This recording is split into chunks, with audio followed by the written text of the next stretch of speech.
like to call to order the fiscal year 26 budget hearing. We're going to open this hearing by a roll call. When I say your name, just state that you're present.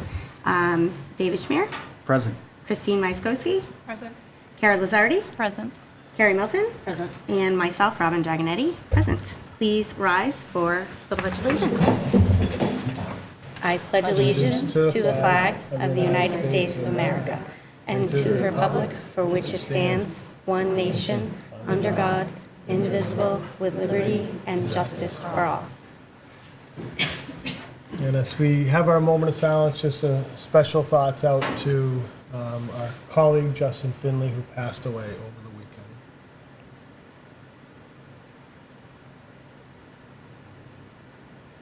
Thank you. Please be seated.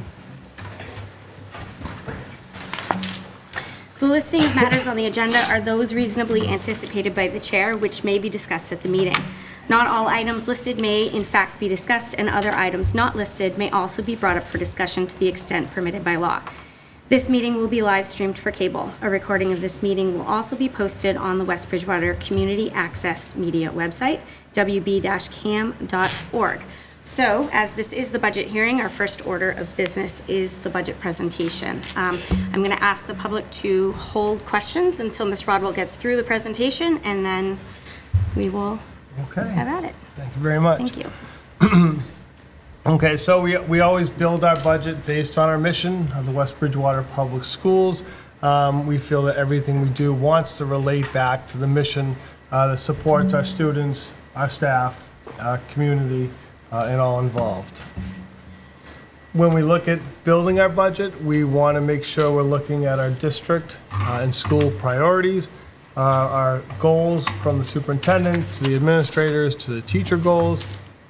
We always are factoring in social and emotional well-being of all that is in our school system, and obviously student achievement is of utmost importance. So I want to start by highlighting some of the things that we've added over the years. I think it's great to celebrate our areas of success. Those start with areas such as in our middle, senior high school and elementary level, our adjustment counselors and our part-time school psychologists. These are positions that we've added. We are absolutely having more students who are being serviced. We have more interactions with students and families in crisis. We are having fewer crisis calls, although they are still happening because the needs of our students are there. And we have more ability for groups in terms of adding staff. It's allowed them to not only see students in crisis, but also have groups, which will hopefully reduce issues in the future. And we've been able to, the last 2 years, including this year, add a grant-funded position that's over at the Howard School. Our multilingual staff, we've increased from 1.5 to 3.8 staff members, including a coordinator for our ML students. We have staffability in all 4 schools, and also a very thriving ML family program that's had some great family engagement nights for our families. We have been able to add classroom teachers where necessary in order to keep class sizes low. We've been able to right-size those classes, so we're having good class sizes in terms of generalized both regular ed, and in the daily classes. And we know that this may be adjusted in the future depending on the enrollment. We may need to go up. We also are cognizant that in areas that we can decrease, we will do that when appropriate. A big area is our sub-separate programs. We have created 3 sub-separate programs, one in each of our elementary schools. This allows to make sure we're properly servicing our students.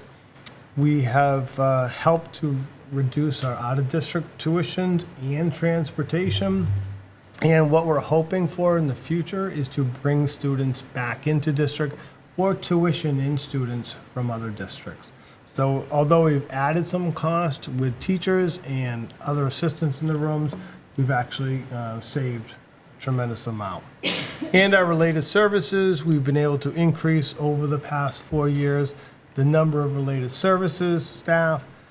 which helps meet the needs of all of our students. So again, it's good to celebrate where we've been able to add over the years. Can I just ask a Sure. clarifying question? I know we've talked in the past, you just have to refresh my memory on right size of a class. I know every grade level is going to be different, but what is kind of the cutoff point that we look at when thinking about a We're looking over 100. class size? We've added. Okay. We used to have the bubble of the 5, and that's been more of our norm. We've seen a little bit of a stagnant growth. So where we've added these classes that have been over 100, we've been able to add a 5th classroom teacher. Okay, so approximately 25 Correct. per class, okay. Yes. Yeah, we don't want to get into a situation where we're at 27, 28, 29. We know that's just not good for kids, it's not good for our staff, or good for our families. Slide I've shown over the years, special education. Again, special education placements are the best place for our students. There's no doubt that it's a team decision and they're placed appropriately, but the reality is that it's a big part of our budget. So I just want to show, where the 2.7 million goes. About 13% of our budget is for special education related services. We've talked about year after year, transportation costs are growing. They're high and they continue to get higher. Depends on the availability. It depends on the distance that they're traveling to, but you could see yearly costs, depending on program and length of program, from $30,000 all the way up to $88,000 per student. The programs that we send students to also vary. We have public education programs such as East Bridgewater and Bridgewater Raynham with costs associated. These are just tuition costs, they're not transportation, that would be additional. We have collaborative costs, North River and our Reed's Collaborative, and then we have our non-public private school tuitions. So we are responsible for students when they turn age 3 up until they're 22, if they continue in programs. One of our major funding sources over the years has been school choice. This graph shows you a historical look at where we have been for school choice numbers. The year we are currently in, it's in kind of the darker pink. We had budgeted, last year's budget, 250 students. Due to our desire to keep our enrollment lower in the elementary schools because of pending growth, and in some cases, not a lot of applicants in particular grade levels, we're able to enroll 227 students. So what that did is it created a budget deficit for this year. For this year's budget, we've budgeted 230 students. We feel that's a realistic number. We graduate 30 students. We feel that our 8th grade going into 9th grade, we always have a lot of opportunity to add students there. At the high school level, our numbers are relatively low. We're about 615 students. We've been up as high as 640. And like last year, we may accept some at the elementary level, but it would be sibling preference. Our thought is we accept siblings due to the fact we don't want to potentially lose an entire family. But we'll be very cautious where we add. For example, our current 4th grade is about 100, I think it's 127 students right now. We did not open that last year. I can pretty much presume we will not open it again next year, just because of the numbers that are already pretty high. We are still waiting for more growth. It's again slowed down a little bit, but we do believe it's coming with the developments, the permitting, and so forth within the town.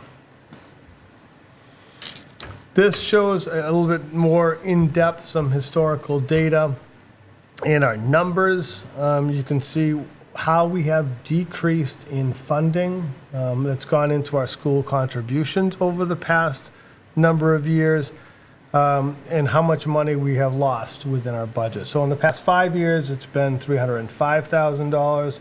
We're estimating over the next 3 years an additional $450,000. So you'll see over the 8 years, we've gone down more than half in our projected amount of money through school choice. It's the reality. We always knew this was, very much a high potential to happen. So we're just preparing ourselves, and it's incrementally affecting our budget. I've mentioned school contributions. So school contributions, we ask the town for a set amount of money, and then we have school contributions that make up our total budget request. You'll see their highest number is our school choice. That used to be a little bit over 50%. It continues to drop. So we've seen over the years, in this budget, a decrease in school choice in our SPED grants, but an increase in the amount of money we're proposing to put in through circuit breaker and our revolving accounts. This number is approximately $85,000 more than last year, which is significant because we put in $100,000 less in school choice. So we want to do our best to continue to fund our own budget as much as we can and be less reliant on the town. So in any budget, in any town, there are certainly unknowns. So in this budget, we have the unknown of reduction or loss of potential federal grants, reduction of circuit breaker funding.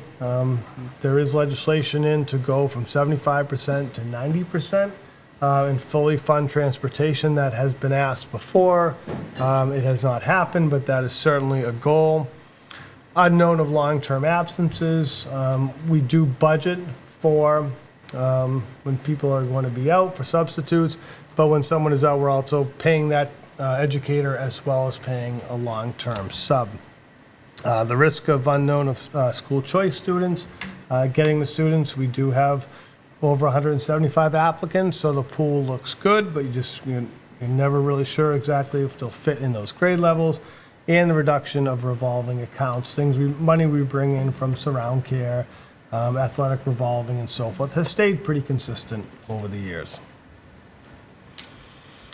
Unexpected expenses that we have, things that could bust the budget or at least cause some concerns throughout the year. Special education, like I said, once students turn 3, we are responsible for educating them. We have this year had to add a daily transportation van for our special education students. We've operated for quite a few years with one bus 5, and it's worked, but it has not been as successful as we hoped. The students have been on the bus too long. Lucini's was wonderful working with us. We had actually their whole administrative team, our administrative team, sitting down trying to look at routes. And really the solution was to add a van. So we've put that into the budget for this year. And again, placements decisions are made by the AAP team, and they're appropriate for each individual student. And we've also had an increase in enrollment in our summer program. One of the big areas we're going to talk about tonight is the out-of-district public agricultural schools, both tuition and transportation. Again, students have the right to apply to these schools, and it's the district's responsibility, the town's responsibility to fund that. We have the increase of a potential 10 additional students to either Bristol Aggie or Norfolk Aggie. Some have applied to both, but there's basically 10 independent applications. So we have to budget for that. That's an increase in tuition only of $324,000, which makes up 1.84% of our overall increase. How many do we normally have? Right now, for thank you, agricultural we schools? have 6 students attending Norfolk Aggie now. We graduate 1, so we're budgeting for. So we total have of 10 in the 15. 8th grade class that are applying. Correct. Okay. Yep, which is a higher number than normal for sure. Normally, 4 to 6 maybe, sometimes a little bit lower, no higher than that. So it is an unusual year. And we're just being responsible budgeting and believing that if they are accepted, they will attend. The overall, and we've also, since we have students apply to Bristol Aggie as well, we're responsible for transportation, so we've added money for transportation for Bristol Aggie. We already have money in the budget for Norfolk Aggie transportation, so the overall increase is the $324,000, which is 193% higher than last year. What is that rate? When do they need to let the district know that they're not? Usually they find out, this is Paige, in mid-March, and some have applied to Southeastern, so they may choose to go there. It's somewhat of a rolling admission. This just goes into a little bit more detail of where we were over the past 3 years, so you can see that we were fairly consistent in the 160s, 150s, and so forth. Also for Norfolk Aggie, so their tuition is $29,241 for Norfolk and $29,315 for Bristol Aggie.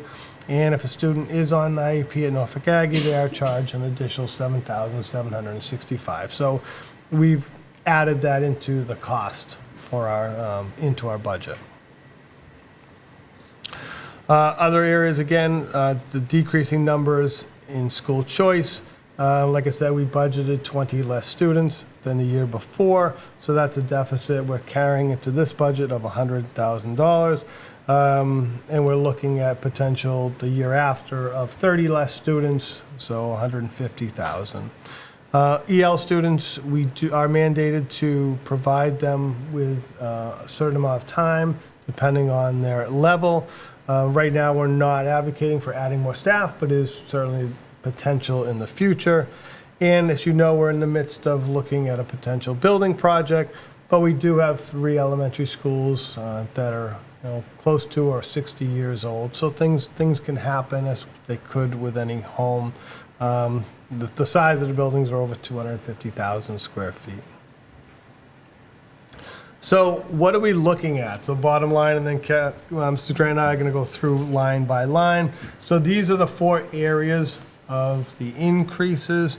We look at our teaching services, so that's STEP, track, and COLA. We are in the midst of negotiations now with the WBEA. But when you look at this overall increase, it does account for about 3% of our overall increase. And you can see that that's 2.36%. Our agricultural schools are really, we always expect teaching services to go up. We have excellent teachers, they do a wonderful job. We want to maintain and keep our teachers, so we understand that's going to be the biggest portion of any school district budget. The agricultural schools is an overall increase of $324,000, which is over a third of our increase, making up 1.84%. The decrease in school choice, what that means is that money is just not added into our school contributions of $100,000, which is 10% or 0.57%. And then our other net increases, and you'll hear those as we go through the budget line, some going up, some going down, makes up about 0.7% of our increase. So where we're looking at in this recommended budget to you tonight, an increase from FY25 is $962,172, or a 5.47% increase. And this just breaks it down. It's pretty much the same numbers, but just shows you where the overall amount of our operating budget would be, just over $21 million, minus the school contributions, which were shown earlier, brings you to the $18,547,000 and change for what we're asking for from the town and the school committee budget.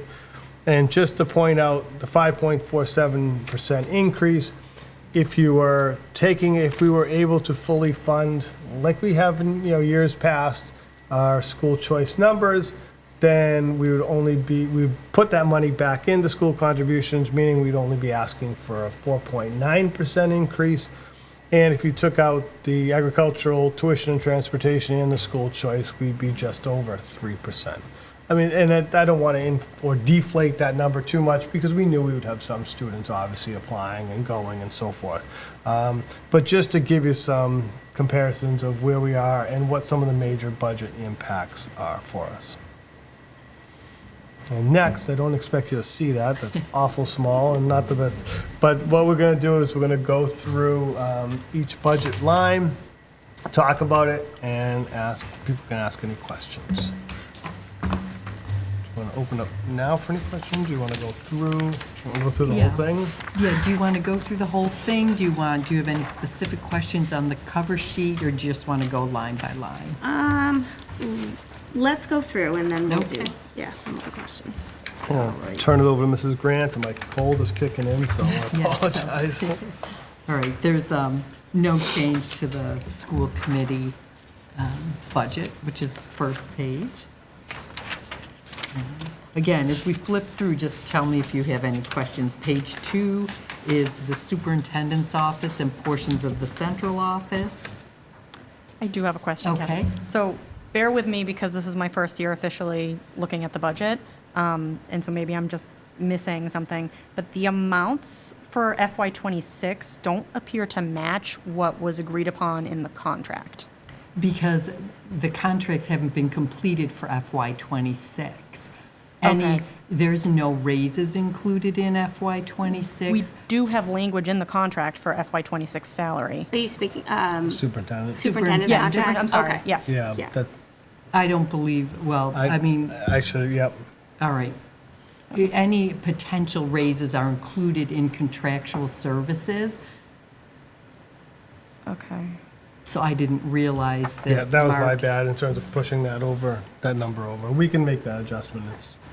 Okay. Yep, nope, good, thank you for pointing that out. So let me just ask, so his percentage raise has already been decided? Yeah. Oh, I didn't know As, that. as It was well a as a shift, 3%. I'm just wondering, the travel that's, That travel that you're seeing here, as the description said, that is for central office staff to Okay. travel out of district. So if I go to a conference, I don't have a travel stipend. Okay. If Deb does, we charge it to that line. okay. Yeah, I was so- just curious because it was the same as what was budgeted last year. Right, But we which is had rolled what it we in for the just, superintendent. his is Okay. rolled in and we just left this here. Okay, so Yeah, 'cause I your pointed- travel His was travel in the is salary, included. That was not one in of- the travel. That was one of the Okay. things I, Just where the amounts matched, I was like, no, But we okay. didn't need any additional amounts, Okay. given the small amount of travel that Okay. we and I do did point outside that the out to district. Kathy. I said, that's We been rolled in, and double-checked. We she. had, yeah, Yep. last year we rolled it in. yeah, Okay. thank you. Okay. The next page is just the business office plus legal. Legal was significantly higher in '24. We're hoping, the hope isn't a strategy, but we're looking to reduce that amount for '26. To date, in '25, we're at about $33,000 in legal fees. District technology, this is where we include the technology staff plus the data processing fees. The principals budget, that includes principals, their secretaries, as well as office expenses. So the office expenses, as we've discussed in the past, are part of their building budgets, and they are scattered among 4 different accounts. So I will sum it up in the end to let you know how we compare to last year. Okay. Teaching services, this includes all regular ed teachers, coordinators. It also includes some of the building budgets, supplies, et cetera. And here you can see that Choice is offsetting high school teachers for $1.2 million. Last year, we were able to offset that particular line item by $1,260,000. So that's pushing more cost into the general fund, our reduction in school choice. Substitutes are also included here, and as Mark mentioned, this is a rather potential for a risky area. For this current year in '25, we budgeted $93,000 for substitutes. To date, we're at about $120,000 in cost. We've just had a significant increase in long-term sub requirements. Impossible to nail down ahead of time. Kathy, sorry. So just going into, I know that the contract for the teachers is nowhere near finalized yet. How do we account for the projected change in their salaries? So- Contractual benefits, I think. would be- Some of it is in contractual benefits, Okay. right? And we are obviously, we're in the middle of negotiations, so we have to stay within our proposals, our current proposals. Okay, let's go to page 8, professional development, and SPED conference allocations, we've remained steady, no increase. Instructional supplies, this is where the bulk of the building budgets falls out. And just for a summation of the 4 accounts that make up the principal's budgets, we are down about $3,000. So they reallocate among textbooks, other instructional supplies, software, as needed in their individual buildings.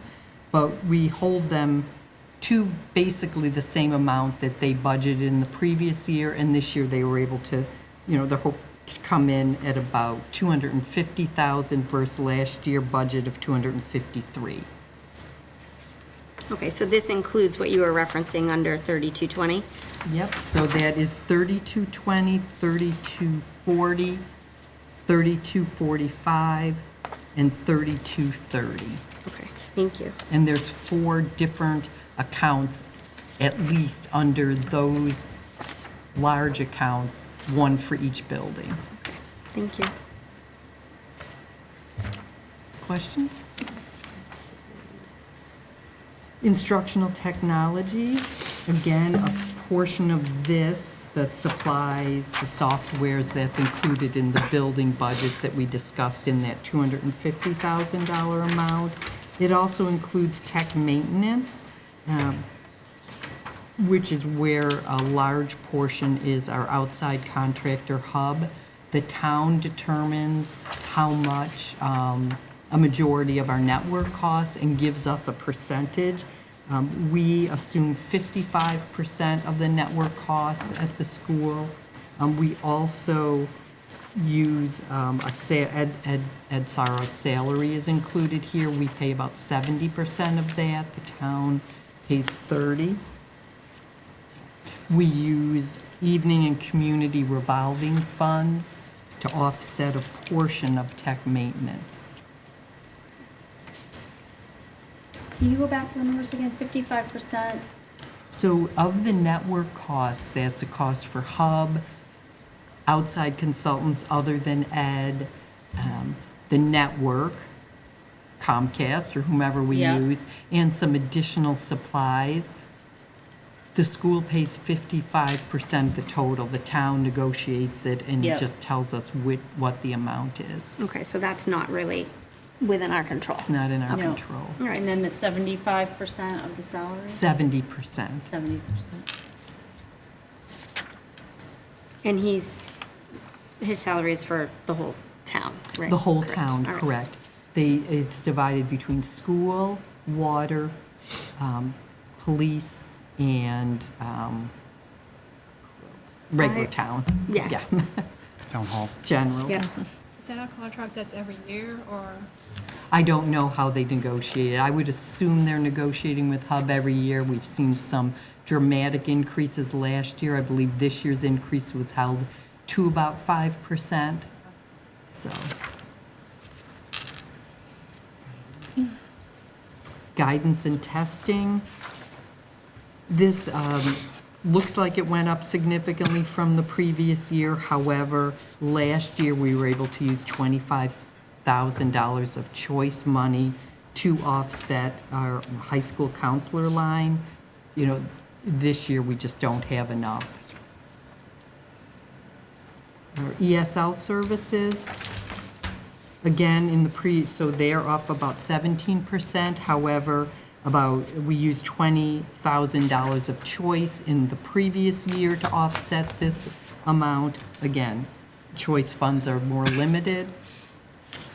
We have slightly more students in EL students right now than we had during budget time last year, but that fluctuates week to week. So we're looking about 51 EL students and 29 FELs. All requiring Yes. various service times. Various levels. I'm sorry if you just said it and I missed it. And Yep, go ahead. What is that up from last year? It's up 17% for the Okay. whole line item. No, I mean the number of students. Oh, the number of It's students about is, a little over 10. But I Okay. think, yeah, I think in it's- total, it's about 10 So that's the students. L and the Fels. It's L's and the Okay. F's, yes. Let's see. Medical services, this really just represents our nursing staff and some additional expenses to support them. We had retirements in nursing last year, so that has helped our budget a little bit because newer staff come in at a slightly lower rate. We also have about $17,000 that we are applying to the Spring Street nurse from a grant, the behavioral health grant. The next page is transportation, and this does not include special ed transportation. It's regular transportation, which is held, at what we expected in the contractual increases. McKinney-Vento is a homeless transportation that we have to provide. That's another number that's very difficult to predict. But we did reduce it by 30,000 for next year, as we're seeing, we've only had about $7,000 of McKinney-Vento charges this year. So that's been a significant savings from budget.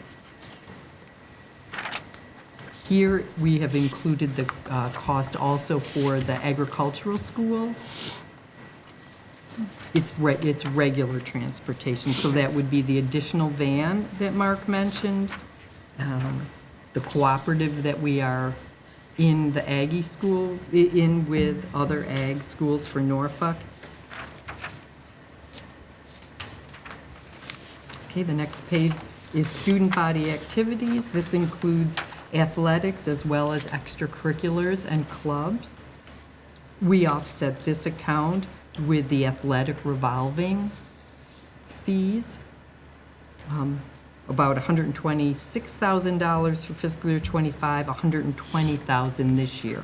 We have experienced a reduction in our revolving for athletics due to several tournaments being canceled here because we didn't maybe make the level of the playoffs for that, and that reduces significantly what we bring in.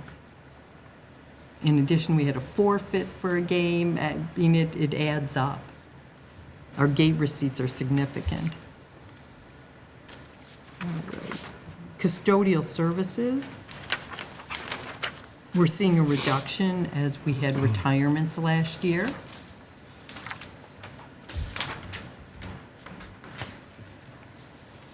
Heating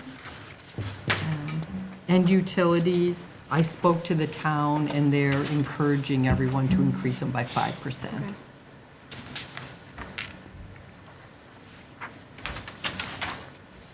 Our maintenance of grounds, well, we're seeing a reduction for next year.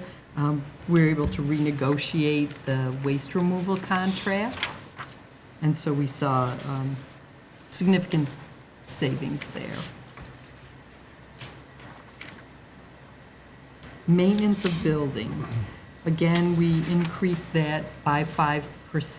That was after discussing with Mark Nebraga, our new Director of Facilities. But it's also looking at historical trends, another difficult number to pin down given the age of our buildings. And how are we so far this year? Yeah, Because this this- is one that yeah. was a buster a couple of years It ago, right? was. Yeah. This year, we are at about $54,000 as of February 10th. So we are tracking almost pretty close to budget. Okay. Cross your fingers that we don't have any large boiler issues, et cetera. Maintenance of equipment. This is the service contracts and our security equipment. Our security systems are down by $9,000 this year, and that's because last year we budgeted for upgrading the door access, particularly at the Spring Street School. So now it is just the ongoing cost of maintaining it.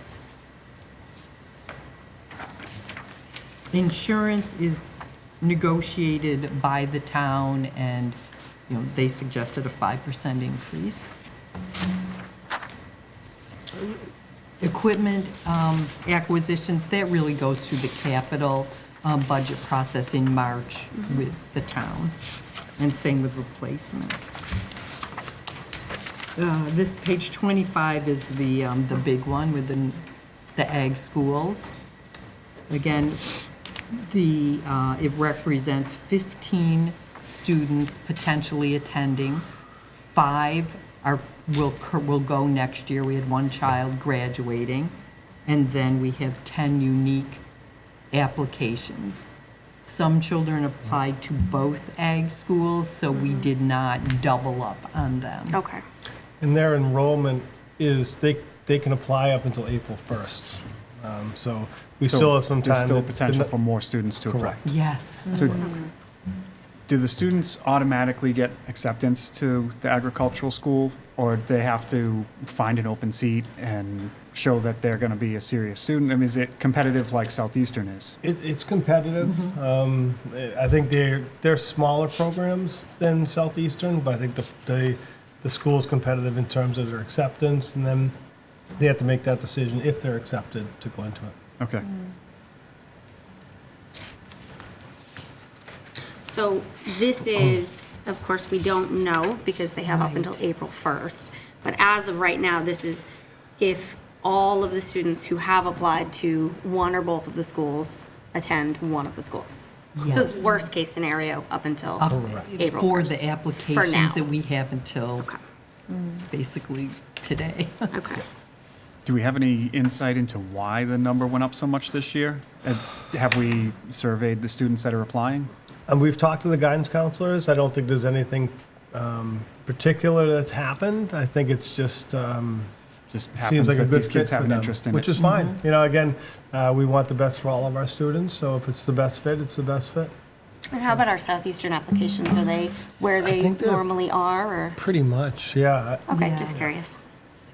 We still, again, another good, strong program, so they usually accept, say, 15 to 20, varies year to year, but so those will be numbers of students that, again, hopefully will be able to backfill with school choice.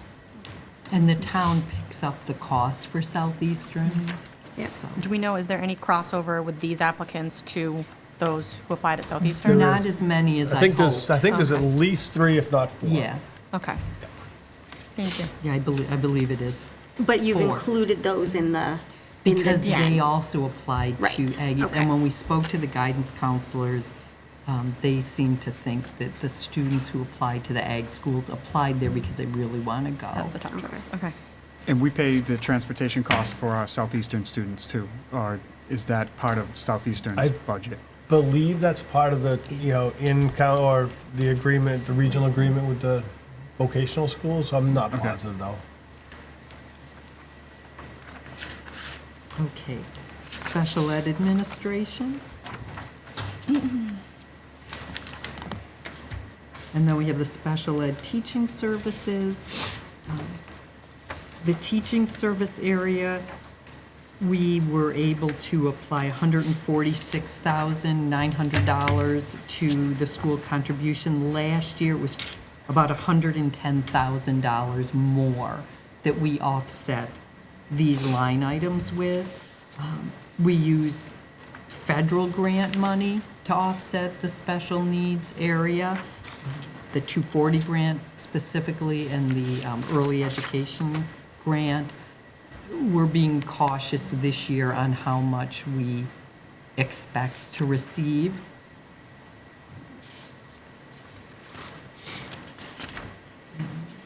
Some special ed services. Again, here we have significantly less circuit breaker funds were applied to this account. In the previous year, we offset this line item with $175,000 of circuit breaker. This year, we're using $45,000. So the increase is really mainly due in this line to shifting the school contribution. We have not added any new teachers or anything, any specialists. Psychological services, the testing, et cetera, we offset testing with the 240 grant by $10,000. Special needs transportation has decreased by a small amount, but that is due to adding an additional $25,000 of circuit breaker to offset it.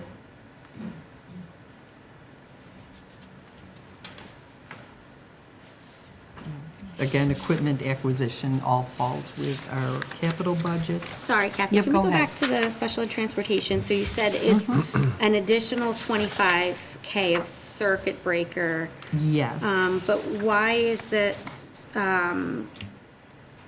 so that would still be a reduction though, right? 'Cause Yeah, I'm it's looking at the, possibly a small reduction because we have obviously a different mix of students this year, different transportation needs okay. that we're expecting for next year. And some may have gone from a day program that included transportation, some have gone to residential programs. So therefore, the tuition goes up, But but the transportation goes Transportation down. goes down, exactly. And circuit breaker is calculated on previous year's expenses. It Correct. is. And, you know, there's discussion at the state level to fund circuit breaker more this year. They discuss that every year, but we have been lucky with circuit breaker and have had some reserves in our revolving fund for it, particularly during COVID. You have to spend 100% of your circuit breaker receipt by the following year. So let's say you received 500,000 in fiscal year '25, you would have to spend at least that amount of the circuit breaker by fiscal year '26. Now, we haven't been able to carry forward that much, but I was able to carry forward some over the last couple of years, and we had a generous allocation last year. So we're using significantly more circuit breaker funds to offset the transportation cost, as well as you'll see on this last page, the tuition costs. Again, that is a bit risky. We needed to keep the budget, you know, within a reasonable amount for the town, for the taxpayers, still fund the students. So, you know, because that circuit breaker is a state funding program, I'm more confident that we will receive the allotted funds versus any federal sped grants. Okay. So this last page shows the tuition amounts at the collaborative, the public special needs area schools, and the non-public schools. So last year, we were able to apply $370,000 of circuit breaker funding and 240 grant funding to offset tuition. This year, we're using $800,000. Circuit breaker can only be used a portion for special ed's transportation, tuitions, and some instructional assistants and speech pathologists and the support for special ed within your district. We just chose to be cleaner this year and put most of it against the tuition. And as we've said before, these tuition numbers are as of pretty much today. They Right. certainly could change either way. And every year we do have students who age out or move out of town, but then the needs of other students may change as well.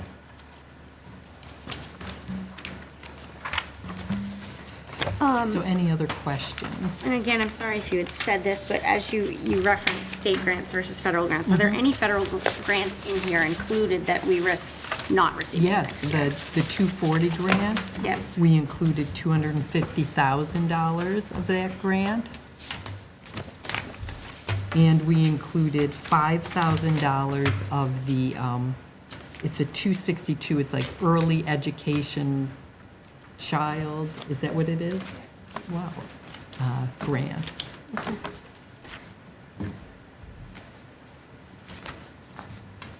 Thank you. Any other questions from the committee? Do you need a minute to mull it over?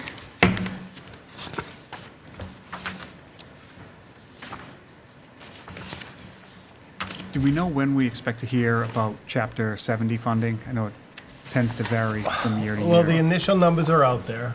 Our numbers are down this year. We're one of the districts, one of the many districts at state minimum.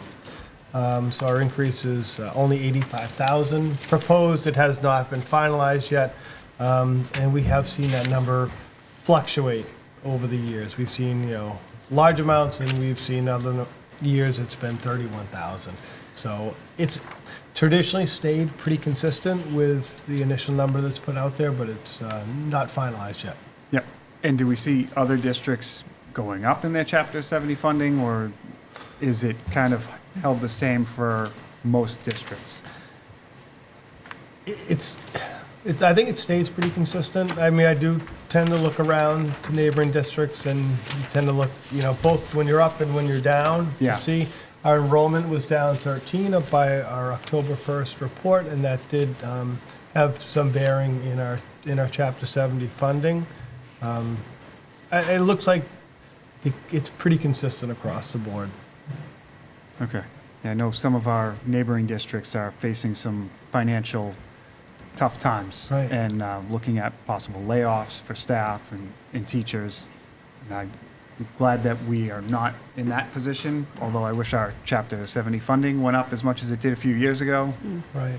I mean, our Chapter 70 total is a little over $7 million in funding that goes to the town to support the schools.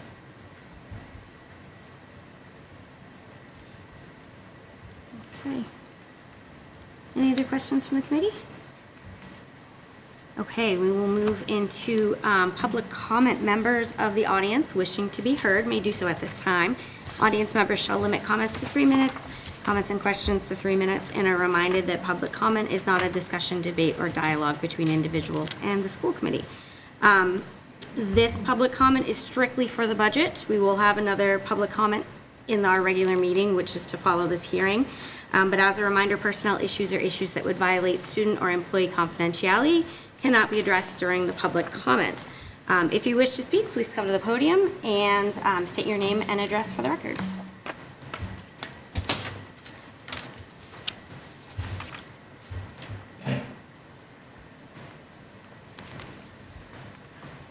Hi, Jamie Pope, 140 Scotland Street.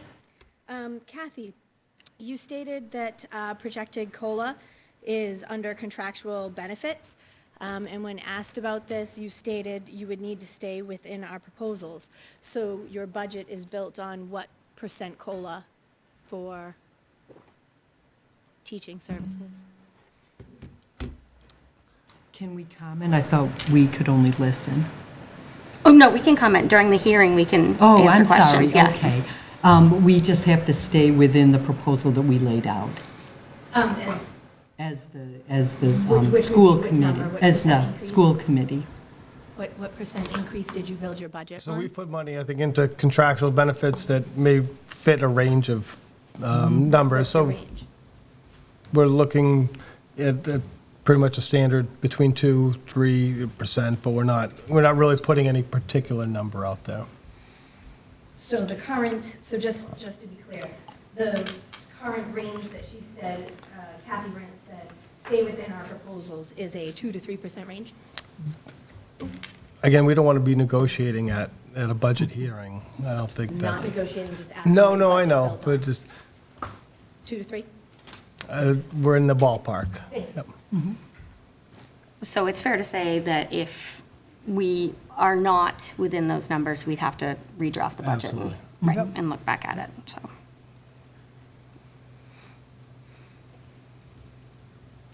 Anything else? Okay.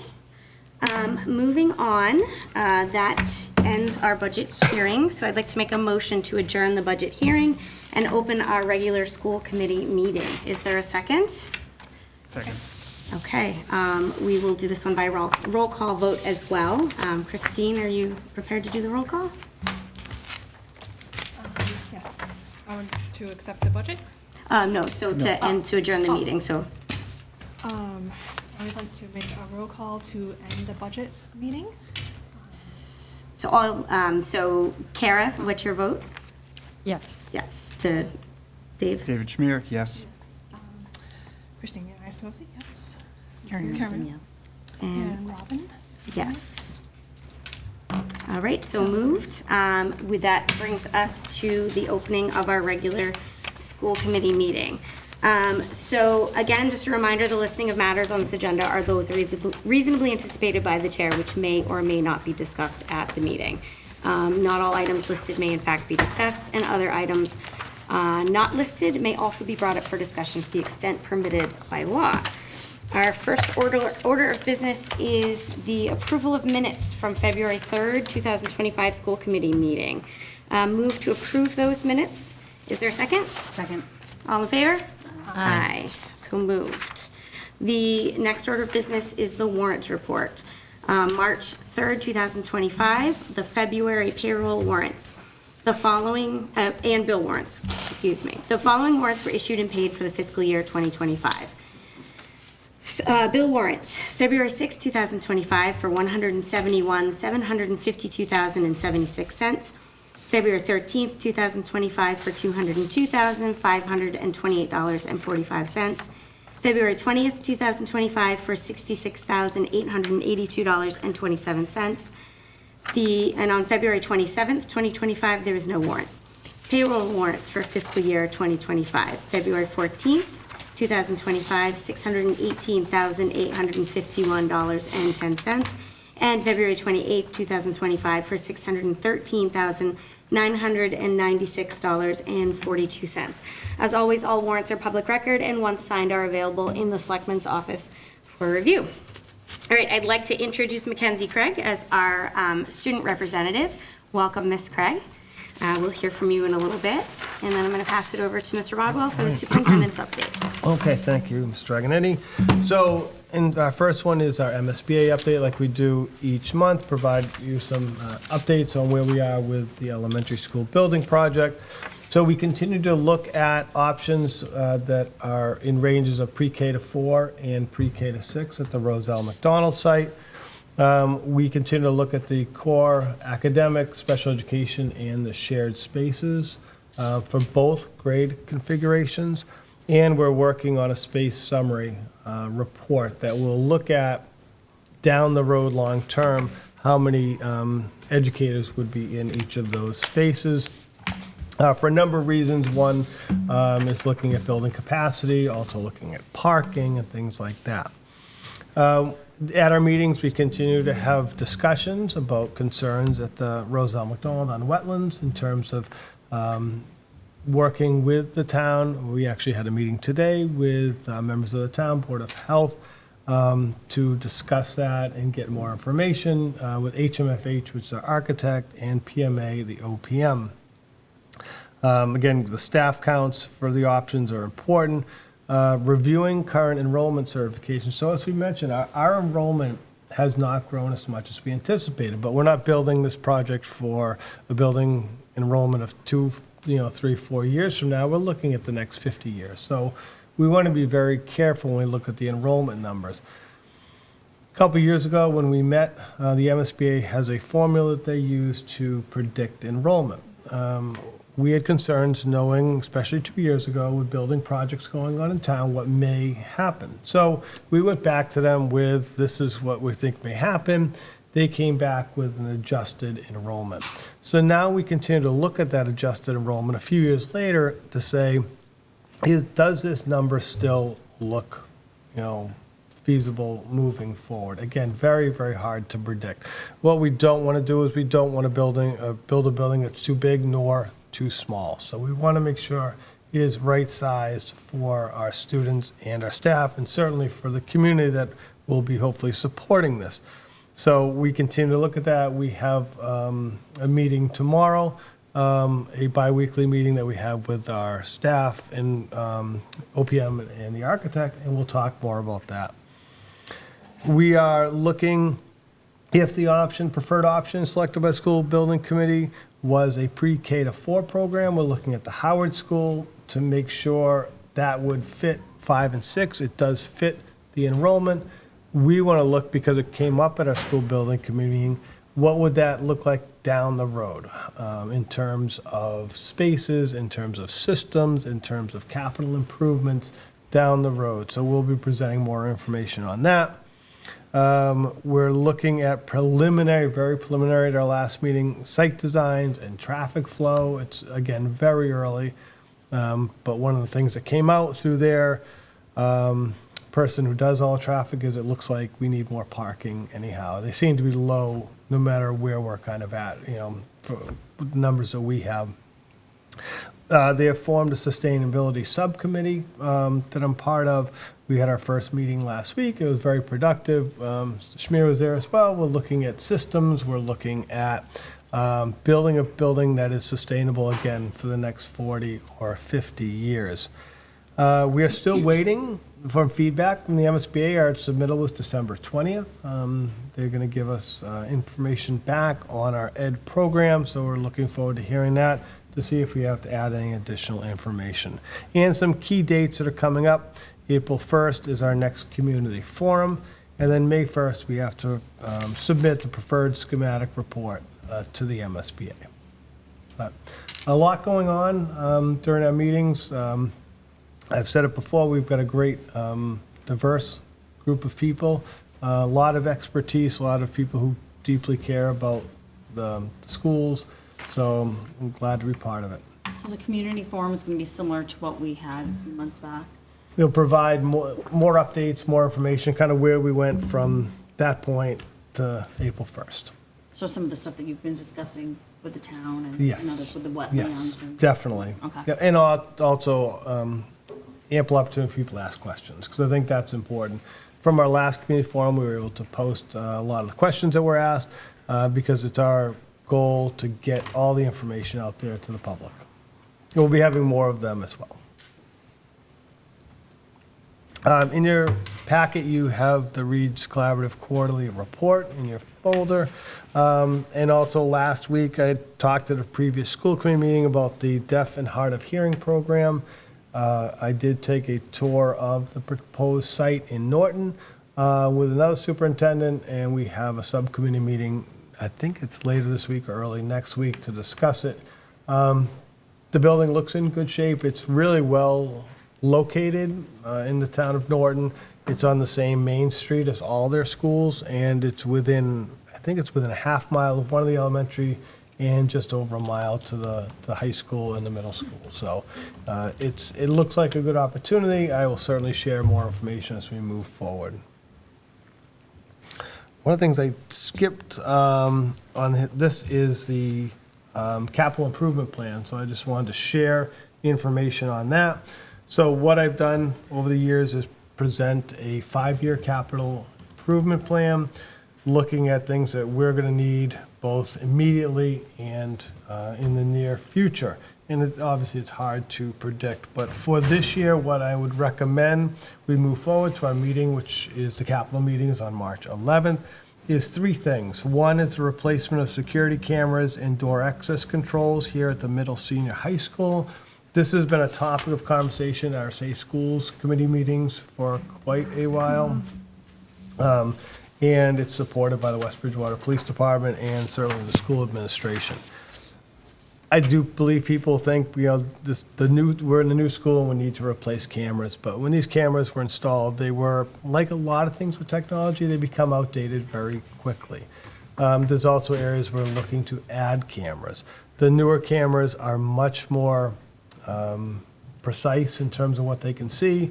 For student safety, for administration to be able to use them throughout the day. We're looking at adding 51 cameras, which produce over 100 camera feeds, mounting and hardware, 3 door control kits. We're looking to electrify the door 5, which is down by the athletic hallway right now. That has a keypad, but the door itself, you cannot. You have to replace the door, so when athletic teams come back at night, the coaches will have to use keys. Now, keys are fine until you lose one, and now you've got to rekey the whole door. So it makes a lot of sense. And they would replace some 11 proximity readers throughout the building. Again, will be 10 years plus when these are replaced. And as we did with the elementary schools, which we paid for out of a grant last year, we believe this will set us up for probably the next 10 years. So it's the total in cost, including the installation and labor, is $113,000. It certainly is a lot, but again, supported by the police department and the Safe Schools Committee, I feel it's a good investment in the safety of our students and our staff. The next would be AEDs, the automated external defibrillators for our district. We have had these for about 10 years in each of the buildings. We're looking to replace 6 of them, 2 here at the middle senior high school, 1 at each of the elementaries, and then 1 for our trainer. These are good for 8 to 10 years, and it's also obviously good to have not only during school time, but when people are here after school hours. So that cost is just over $15,000. And Sorry, can I just Yep, ask, sure. I know you said more than 1 at the middle senior high school and 1 at the other schools. How many do we have at each school? And about when do we anticipate having to replace the others? It sounds like they're on a cycle, which is smart. Well, I'll look here at my notes. The middle senior high school AEDs were purchased in 2015 with the building. There's Okay. 1 on each of the levels. The elementary AEDs were purchased in 2017. So 6 would replace the 6 that we currently have. Okay, so we have 6. Yes. All right, that's Thank- my, thank you. thank you. And then third, our technology upgrades. We're looking to add 125 Chromebooks, student Chromebooks. It's something we feel is important. The Chromebooks that we've been getting, these aren't your first generation Chromebooks. These are lasting for most, but not all students, the time that they're here at the middle senior high school. So it's a good investment. But we want to make sure we have enough available ones for our incoming 7th graders, but then also for loaners and other ones. So 125 is a total estimated cost of around $45,000. Actually, might be 47. All this information, like it is every year, the capital committee will sit, we'll meet, we'll all discuss, and then it goes through that process, ultimately going to town meeting. So I'm just looking for any questions or thoughts to move forward with those 3 items. I'm happy to see certainly all of them, but the cameras, the AEDs, I know that the Safe Schools Committee has discussed the cameras several times, and so Yeah. it's really an important upgrade at this point. All right, thank you. And finally, I've said this before, I've inherited having the superintendent council with our high school students. I've recently started roundtables with elementary and our 7th and 8th grade students. I put roundtable in quotation because we were at the Roselle and we realized it was a rectangular table and we all kind of got a kick out of it. It wasn't a round table. But I met with the middle school students on February 4th, the Roselle McDonald's students on February 25th, and tomorrow I meet with the Howard students. Looking forward to it. The first meeting was kind of get to know you. I asked them basically 2 questions. What's going well? Tell me some things that are going well. And then I asked them to tell me some things if they could, look for areas of improvement or growth. And I will tell you that they were great sharers of information. They loved to talk about all the wonderful things going on at the schools, and they had a lot of trouble finding constructive ways to improve, which was kind of cool. And then, but when it kind of got it out of them, they were pretty entertaining. And they want trampolines at the Roselle McDonald's recess and a swimming pool, things like that. But they also had some really well thought out things. They talked about, the need for a bigger school, need for classrooms for art and music, need for more design within the school. So they really had some good thoughts. So it's my goal to meet with them again next month, and then hopefully every 4 to 6 weeks throughout the year, and do the same thing. Again, I think hearing from students, hearing the student voice is so important because, and I love it. I meet with the kindergarten students. I have lunch with a group pretty much every week, and they love their schools. They love their teachers. They love their school community, and it's great to hear that. So always a fun time. I think it's great. I think it's great when you can let them have their voices be heard. All right. Thank you. Okay, that brings us to unfinished business. We do have the school calendar.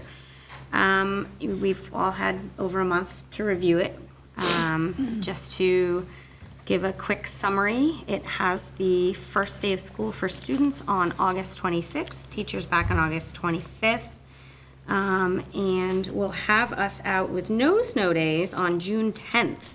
I know the winter break was a big topic of discussion last year.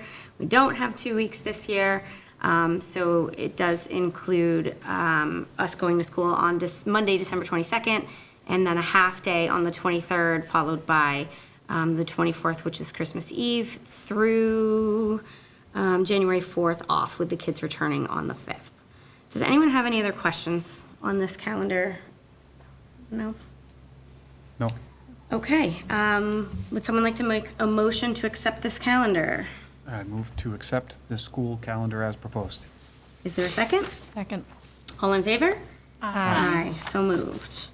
Okay, next on the agenda, we have the superintendent mid-year goals. So last meeting, Mr. Bodwell presented us with some reflection and some evidence of his progress thus far. So it is our duty to give him some feedback today. So we're going to go through that. He has 4 goals. The first is regarding the elementary school building project. As just a refresher, by May 2025, complete all steps required for successful progression through the MSBA building process up through Module 3, thereby establishing and maintaining effective communication between the school building committee, Massachusetts School Building Authority, and relevant district stakeholders. It looks like you've made great progress with this.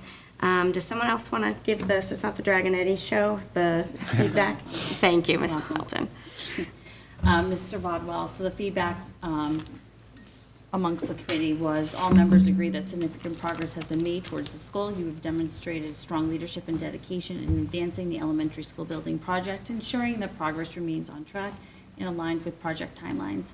Your consistent communication through school committee meetings, ad hoc updates, and public forums has provided transparency and kept all stakeholders informed. The successful completion of the educational plan and your facilitation of collaboration amongst administration and committee members highlight your commitment to the initiative. Great job. Thank you. All right, goal number 2, by May 2025, establish and implement a written communication tool to be used following administrative observations and collaboration with building and district administrators to provide timely, effective, and meaningful feedback and follow-up quarterly. Self-assessment on this goal was as expected. Again, provided plenty of evidence towards progress in this area. Mrs. Milton?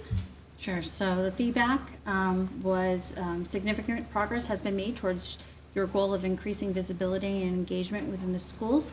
Your commitment to spending time in each building, tracking your presence, and fostering meaningful interactions with administrators, staff, and students has been recognized and appreciated. Your efforts to improve accessibility and strengthen communication within the school community have been commendable. Committee members acknowledge the strides you've made in refining the walkthrough process and ensuring a balanced distribution of the time across all schools. Moving forward, we look forward to seeing further details on the implementation and effectiveness of the written communication tool, as well as examples of feedback provided to follow up actions taken. Additionally, a reflection on the technical challenges at the beginning of the year and how your communication practices have evolved would offer valuable insights into the progress. Your continued dedication to the school presence and engagement remains one of your greatest strengths. All right, goal 3, by May 2025, identify 3 consistent areas of strength and 3 areas for growth within the district through establishing two-way communication with multiple sources, students, family, and staff, and share these areas of strength and development with the school community. Self-assessment towards this goal is as expected. Feedback on Mr. Bodwell's reflection here? Yep. So strong progress has been made in gathering and analyzing feedback from families, staff, and students throughout the climate and culture surveys and the bullying survey. The executive summary report you provided to the school committee and the overall community demonstrates your commitment to transparency and data-driven decision-making. Your efforts to enhance two-way communication through emails, the website, school media, newsletters, and in-person forums such as coffee hours have been commendable. Moving forward, refining your communication strategies and ensuring survey insights to drive actionable change will further strengthen these efforts. Committee members recognize your availability and responsiveness to the school community. Your commitment to ensuring all families feel heard is evident, but there is opportunity to expand engagement efforts, particularly for those who may be hesitant to share their perspectives in larger settings. Continuing to explore ways to encourage greater participation in surveys and community forums will be valuable. As the year progresses, reflecting on challenges in data collection and identifying areas for future focus, it will help shape next year's goals. The work you have completed so far has laid a solid foundation for identifying district strengths and areas for growth. Okay, and then goal 4, by May 2025, identify 2 identifiable areas of strength and 2 areas for growth in the district related to strengthening our culture of belonging and share these with the school community. Self-assessment towards this goal is as expected, and feedback on reflection. Steady progress has been made toward this goal, and the insights gained from the Climate and Culture Survey have been instrumental in identifying strengths and areas for growth and fostering a culture of belonging. Your leadership in using this data to implement meaningful strategies is essential in ensuring that all students and staff feel valued and supported. The integration of raising multicultural kids at the elementary school level has been notable success, and it would be helpful to learn more about the additional district-wide efforts to enhance inclusivity. Providing specific examples of how staff are fostering a sense of belonging as well as identifying areas for improvement will further strengthen this work. Additionally, outlining how the effectiveness of new initiatives will be measured and offer valuable insight into their impact. Your continued focus on creating an environment where all students and staff feel safe and respected is commendable, and we look forward to hearing more about this work in May. Does anyone have anything they want to add? So that was a summary of all of our feedback. I think my main takeaway message is just a little bit more dynamic reflection on the progress. You've certainly made progress, but how can we reflect and continue to grow as a district? So hopefully this is helpful when it comes time to doing your evaluation in May. I appreciate the feedback as always, and I appreciate the outstanding administrators and educators in our district. All the hard work they do every day, it's inspiring.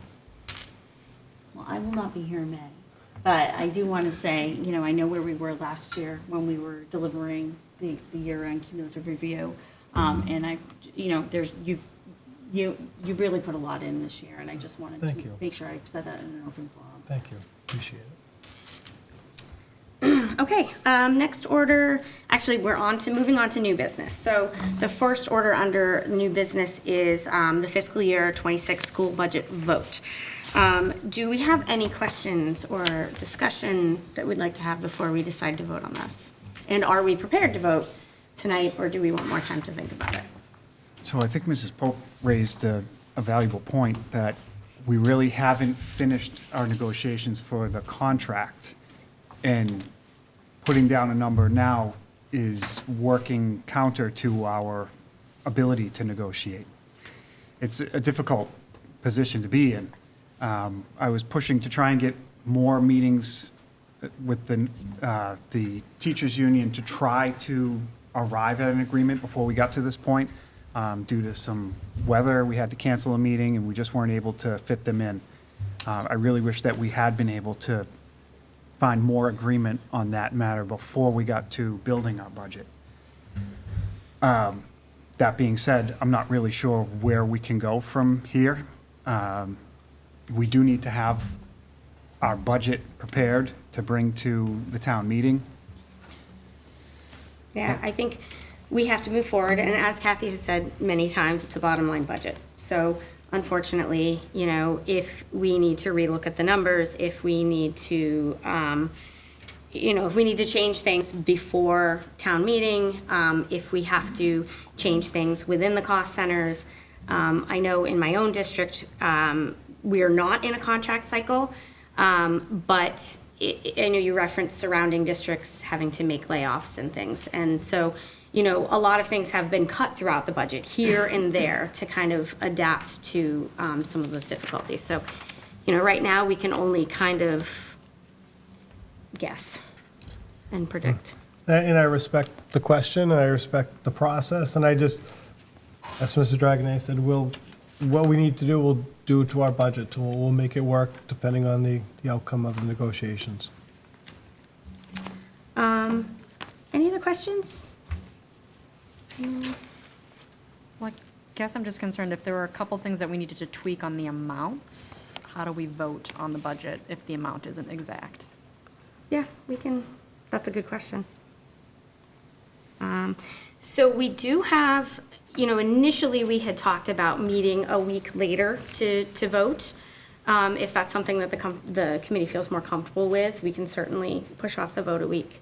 I know I still reserved the date in my calendar. Any further thoughts on that?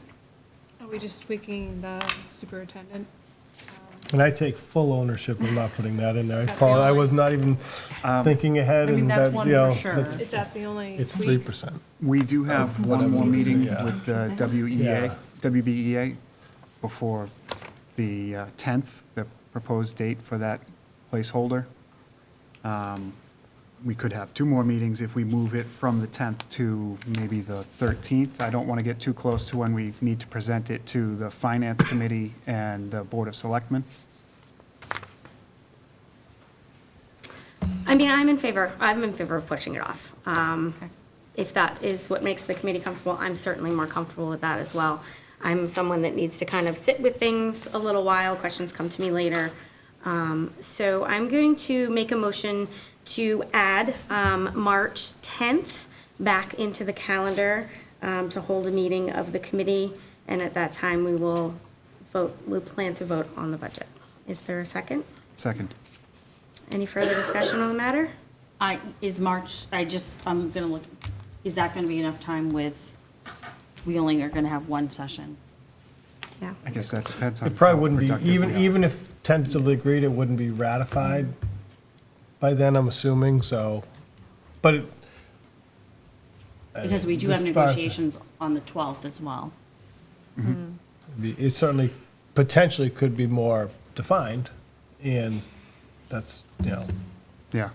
which would be great. So I guess my next question would be, are people available on the 13th? No.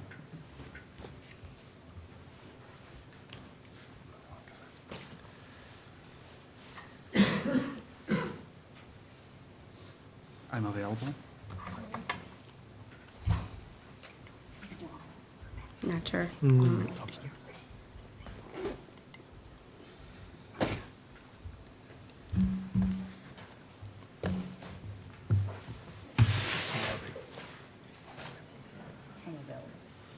Okay. I'm available, I just, Okay. Okay, so I am going to amend the motion to change the calendar to hold a school committee meeting on Thursday, March 13th. Is there a second? Second.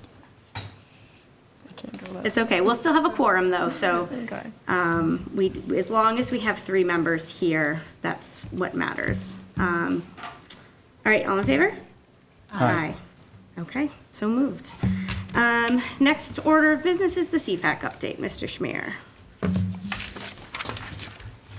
The The mission of West Bridgewater Special Education Parent Advisory Council is to build inclusive schools and communities. We do this by supporting families of students with IEPs and 504s and including regular education parents by offering advice, advocacy, and opportunities for education and community building. The WBC PAC is excited to welcome occupational therapist Jenny Keeley for a workshop on the importance of teaching life skills. Ms. Keeley will highlight some of the programs the district is offering to support our special education students with essential life skills development. Join us on Tuesday, March 18th at 6 p.m. for this informative session and learn more about the valuable resources available to our students. As a reminder, our monthly CPAC meeting will be held on March 25th from 6 to 7 p.m. here in the Learning Commons. We welcome members of the WB School Committee to come and contribute to the discussion. In the words of Arthur Chan, diversity is a fact, equity is a choice, inclusion is an action, and belonging is an outcome.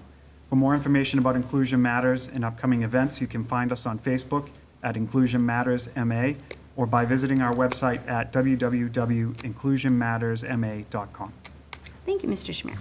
All right, moving on to reports of the subcommittees. Ms. Craig, can you provide us with a student advisory update, please? The Drama Club attended the Drama Fest at Bourne High School this weekend. Though they did not move on to the next round, a big congratulations to the following award recipients who will be recognized at the next school committee meeting. Excellence in acting goes to Luke Doan. Excellence in choreography goes to Shayla Howard, Braylon Howard, Taylor Ferreira, Grace Goodwin, and Nashley Keo. Excellence in costume design go to Lily Milton and Scarlett Marquez. The West Bridgewater Model United Nations engaged in a meet at BC High School on Saturday. Students sat on the 2028 Olympics, the Israeli-Palestinian crisis, in the Jurassic Park. West Bridgewater hopes to host a conference at the Middle Senior High School in May. Throughout the months of January and February, the Middle Senior High School students were given Wildcat Bucks by teachers and staff when they were observed doing good deeds. Students were recognized for their positive behaviors and actions that helped to build a strong community within the school. Students put their Wildcat Bucks in boxes decorated by Hannah Jagonetti, and each Friday a middle and high school student's name was pulled from the box and the student was awarded with a gift card. At the Howard School. Thanks to the PTO, students enjoyed a laser light show last Thursday. The theme was Black History Month. Students enjoyed learning about lasers and important figures in Black history.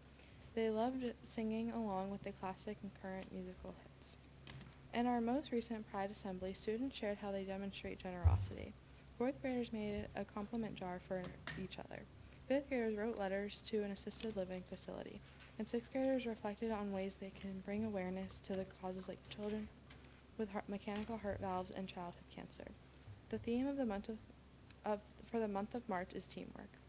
This month, students will be hearing about 8 middle grade novels arranged in a March Madness bracket.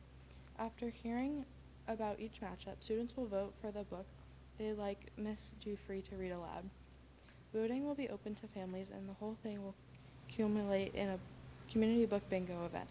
So far in the matchup Out of My Mind and Insignificant Events in the Life of Cactus, Cactus is winning by a landslide.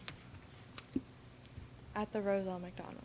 The energy was buzzing as Miss Christine from Little B Yoga guided us through another inspiring yoga session last month.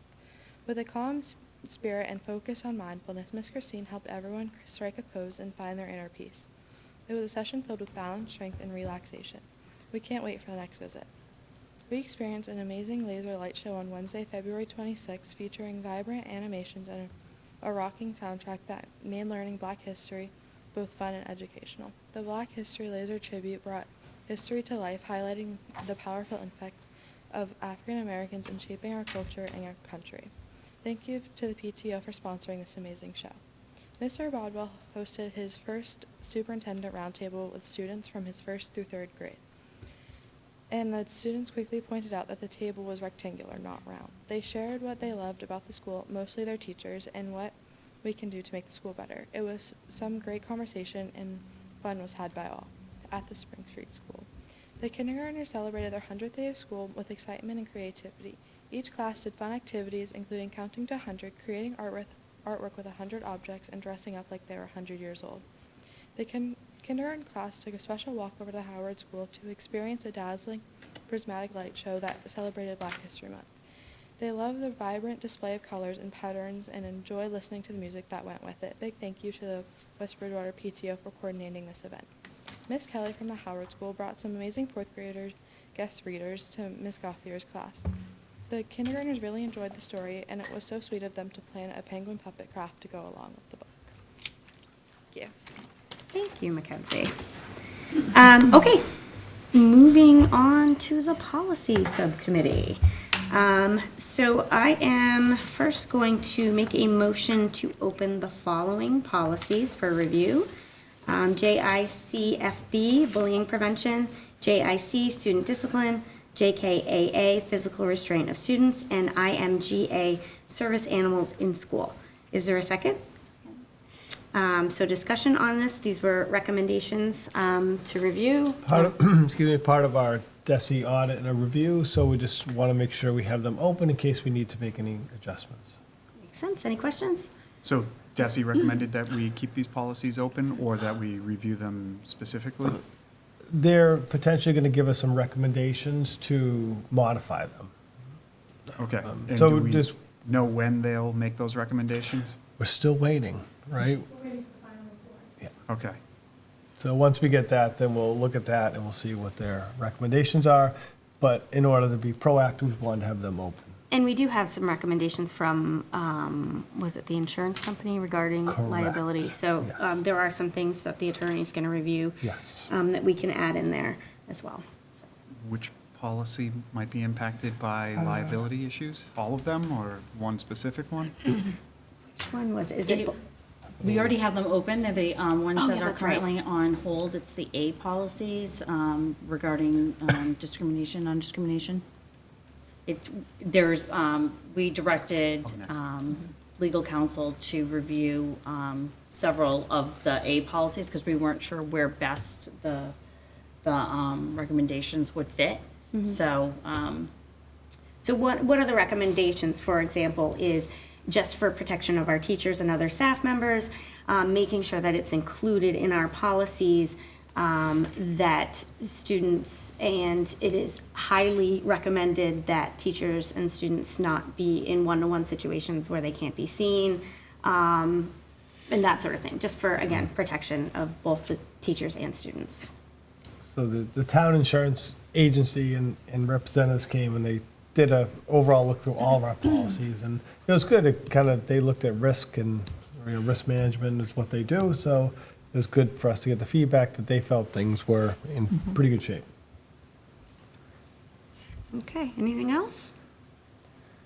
All in favor? 1 second, I just want to address what Dave asked. So we pointed them towards, legal counsel towards ACAB, sexual harassment, also AC-R, the non-discrimination policy, including harassment and retaliation, and then JICK, which is harassment of students. So we're not sure where best that would go, but those are the ones that we pointed.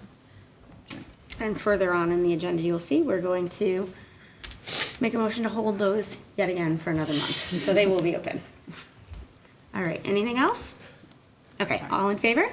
Aye. Aye, so moved. Okay. Move to adopt the following policies as written.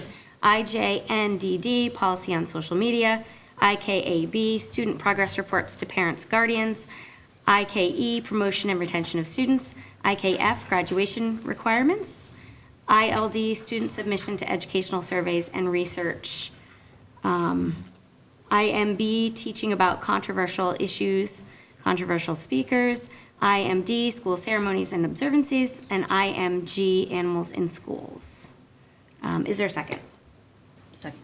Discussion. Yes, so I'm not going to go through all of them because some of them just had minor edits, but there were some that had considerable edits. So IKAB, student progress reports to parents and guardians. On our index, the policy was coded as IK. However, it's actually IKAB on the MASC policy index. And then outside of the title, in the coding, there were just some small edits made. We'll get into IK later. Excuse me, IK later.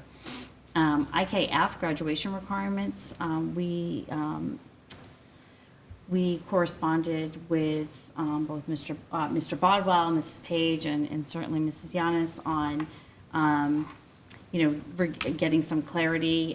So the graduation requirements policy for MASC, I know we always try to align as close as we can with what they have. But for this one, we were not going to adopt what their version of the policy. We're going to keep our standalone verbiage, and Mrs. Page, Mrs. Yanis, and Mr. Bodwell helped add in there some clarity as to why our graduation credits are higher than other schools, and then also added some additional clarification on the transfers of students. IMD, school ceremonies and observations. On the WB index, we have this as school ceremonies and observances with a subtitle of celebration, Christmas, and other observances. There were major edits on this policy. MASC policy indexes was very general in nature, and the West Bridgewater policy was very specific to the celebration of Christmas and also birthdays and party invitations. We thought that should be more procedural and take that out of the policy itself. And then IMG, animals in school, we also majorly edited. Our policy that we had out there was not even close to the MASC policy. And there is a standalone policy, IMGA, service animals, which was embedded in this policy that we took out. We'll get into that. Yeah, we'll get Yep. into that further on. We will be discussing adoption of IMGA, service animals Yep. in schools. So a lot of the language from IMG is in new policy IMGA. Any questions? What would the nature of the changes for the school ceremonies and observances? So you mentioned Christmas specifically, but is it to remove specific references to particular holidays and provide guidance on school celebrations? Let me So, just pull this up real quick. yep, I have it up. So it's, the one we had was celebration of Christmas and other observances. I don't know if you have it up, but it was, displays of religious objects, symbols, and art and presentation, and singing of religious music as an integral part of the observance of the holiday will be permitted. Teaching about religious holidays should be objective and shall not be doctrinal in nature. There should be no implications made to any particular religious doctrines that have supported the school authorities. So basically, that language, all of that language was taken out, in addition to, handing out of birthday and party invitations and whatnot. The policy that we're aligning to is much more generic. In relation to what you asked, Dave, there's a blurb in here. It says, music programs given at times close to religious holidays should not use religious aspects of these holidays as the underlying motive or theme. So it's Not as the underlying motive, but mentioning something is not going to be offensive. right, correct. All right, any other questions? All right, all in favor? Aye. Aye. So moved. Okay, let me go back over here. Move to rescind the following policies as written: IJOB/IJOC, community resource persons/speakers, dash school volunteers, IKEA, academic honesty, IKFB, distribution of diplomas at high school graduation, IL, evaluation of instructional programs, and IMA, teaching activities/presentations. Is there a second? Second. All right, discussion. Yes, so IJOB/IJOC, that is those are two standalone policies on MASC. We had it as one combined. So we're going to be moving to adopt further down in, as we go through this, to have those as two standalone. So we'd like to rescind the one standalone and make them two separate.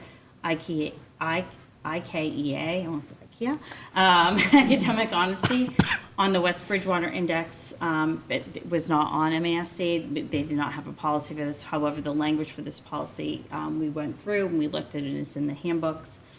IKFB, distribution of diplomas at high school graduation. We're going to request to rescind. This is a duplication of other policies that we rescinded with the same intent, not a policy in MSC. It was in there 3 times, so this is the last, hopefully we've gone through them all, and this was the last one that we found. And we had already said at an earlier school committee meeting this year that will be a standard practice that you can choose to adopt or not. IL, evaluation of instructional programs, that was also a policy that did not exist on the MSC and NASC index. It was, we did find it from several years ago, however, it looked like it had been removed. And it just took us, It was something like 11 years ago, I just think. took us a while to get there, yeah, but we finally came to that one. And then IMA, teaching activities and presentations, that was another one that did not exist, so that's why we're requesting to rescind. All right, any other questions? Further discussion? All in favor? Aye. All right, last one. Move to adopt the following policies new as written. IJOB, community resource persons/speakers. IJOC, school volunteers. IMGA, service animals in school. Is there a second? Second. Discussion? Yep, so IJOB, IJOC, that was the one I referred to before, they were merged together and we're extracting them to make them 2 standalone. And then IMGA, service animals in school, we just opened that. And what we would like to propose is that we approve this as a new policy. This policy, the policy language was actually embedded in IMG. So when we went through, we saw MASC had the policy, however, we did not. So it was actually verbiage that was in IMG. And we just updated it to be current with some legal references. And that is it. Any questions? All right, all in favor? Aye. All right, and a policy update, Ms. Melton. We are done with first pass. Yeah, what was that, like Took 3 300 and years. something policies that we reviewed? Took 3 years to get through every single one, but we did. We did. I'll go through all of them just to make sure that everything looks good, but we are done. All right. I don't have on the agenda any other reports from subcommittees, but are there any reports from subcommittees that I missed? No? Okay. Moving on to public comment. Members of the audience wishing to address the committee may do so at this time.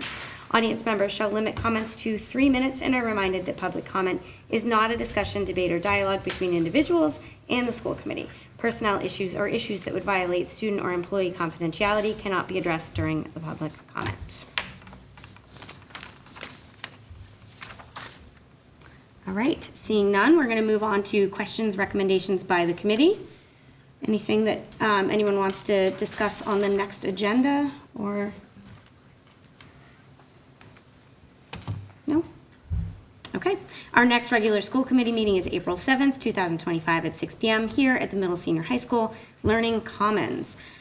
Move to adjourn the meeting. Is there a second? Second. All in favor? Aye. Have a good night, everyone.